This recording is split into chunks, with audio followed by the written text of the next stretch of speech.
इंदौर नहीं, अयोध्या नहीं, आज सियासी बहस का केंद्र बन गया है पश्चिम बंगाल का मुर्शिदाबाद। तृणमूल कांग्रेस से निलंबित विधायक हुमायूं कबीर ने ऐसा ऐलान किया है जिसने बंगाल की राजनीति से लेकर राष्ट्रीय विमर्श तक हलचल तेज कर दी है। हुमायूं कबीर बाबरी मस्जिद के नाम से एक भव्य मस्जिद का निर्माण करवा रहे हैं, जिसकी नींव हाल ही में मुर्शिदाबाद जिले के बेलडांगा इलाके में रखी जा चुकी है। बंगाल की सियासत एक बार फिर ऐसे मोड़ पर खड़ी है जहां धर्म, इतिहास और राजनीति तीनों आमने सामने दिखाई दे रहे हैं। नींव रखने के कार्यक्रम में सऊदी अरब से मौलवी बुलाए गए। सैकड़ों लोगों ने मौके पर शुक्रवार की नमाज अदा की और भारी भीड़ ने ये साफ कर दिया कि मामला सिर्फ धार्मिक नहीं बल्कि गहराई से राजनीतिक भी है। हुमायूं कबीर का दावा है कि ये मस्जिद 3 साल के भीतर बनकर तैयार हो जाएगी और कोई भी राजनीतिक ताकत इसके निर्माण को रोक नहीं सकती। उनका कहना तो ये भी है कि निर्माण कार्य अगले साल फरवरी से शुरू होगा। एक मीडिया चैनल से बातचीत में हुमायूं कबीर ने बेहद तीखे शब्दों में कहा, ये अयोध्या नहीं मुर्शिदाबाद है, कोई भी यहाँ आकर बाबरी मस्जिद को हाथ नहीं लगा सकता। उन्होंने 6 दिसंबर 1992 का जिक्र करते हुए कहा कि बाबरी मस्जिद के विध्वंस ने जो जख्म दिए हैं उसी दर्द ने उन्हें ये फैसला लेने के लिए मजबूर किया। 2019 में सुप्रीम कोर्ट के फैसले के बाद उन्होंने ठान लिया था कि बाबरी मस्जिद अब बंगाल में बनेगी। हुमायूं कबीर का दावा है कि मस्जिद के लिए 25 बीघा जमीन ली जा चुकी है। फरवरी से निर्माण कार्य शुरू होगा और अब तक 2 करोड़ रुपए कैश और करोड़ों का निर्माण सामग्री इकट्ठा हो चुकी है।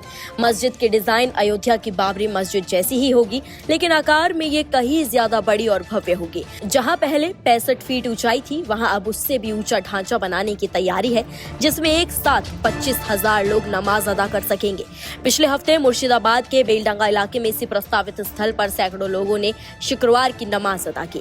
खेतों के बीच लंबी कतारें, लाउडस्पीकर से निर्देश और लोगों के हाथों में ईंटें। ये दृश्य सिर्फ धार्मिक नहीं बल्कि राजनीतिक संदेश भी दे रहा था। नमाजियों का कहना है कि 1992 के जख्मों पर मरहम लगाने की कोशिश की जा रही है और इसी वजह से वो आने वाले चुनावों में हुमायूं कबीर का साथ देंगे। चंदा जुटाने का तरीका भी यहाँ पर काफी चर्चा में है। कैश, ईंट, सीमेंट, सरिया, जो दे सकता है वही दान। यहाँ तक कि जो लोग पैसे नहीं दे पा रहे हैं वो मुर्गे और बतख दान कर रहे हैं, जिनकी बोली लगाकर रकम मस्जिद फंड में डाली जा रही है। अब तक करीब 5 करोड़ रुपए कैश और 2 करोड़ का सामान इकट्ठा होने का दावा किया जा रहा है, जबकि कुल लागत करीब 300 करोड़ बताई जा रही है, जो पूरी तरह से चंदे से जुटाई जाएगी। इस पूरे विवाद के बीच तृणमूल कांग्रेस ने हुमायूं कबीर को सस्पेंड कर दिया है। माना तो ये जा रहा है कि मस्जिद की नींव रखे जाने से पार्टी नेतृत्व नाराज था। वहीं दूसरी तरफ असदुद्दीन ओवैसी की AIMIM की बंगाल इकाई ने कबीर के साथ गठबंधन के संकेत दिए हैं। बातचीत चल रही है और विधानसभा चुनाव से पहले कुछ सीटों पर तालमेल की संभावना तलाशी जा रही है।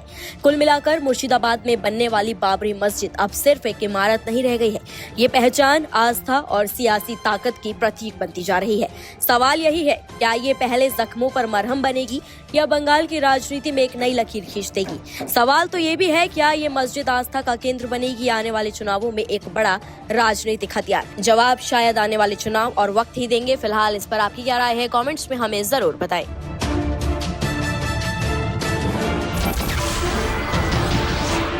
नमस्कार, मैं हूं मानक गुप्ता।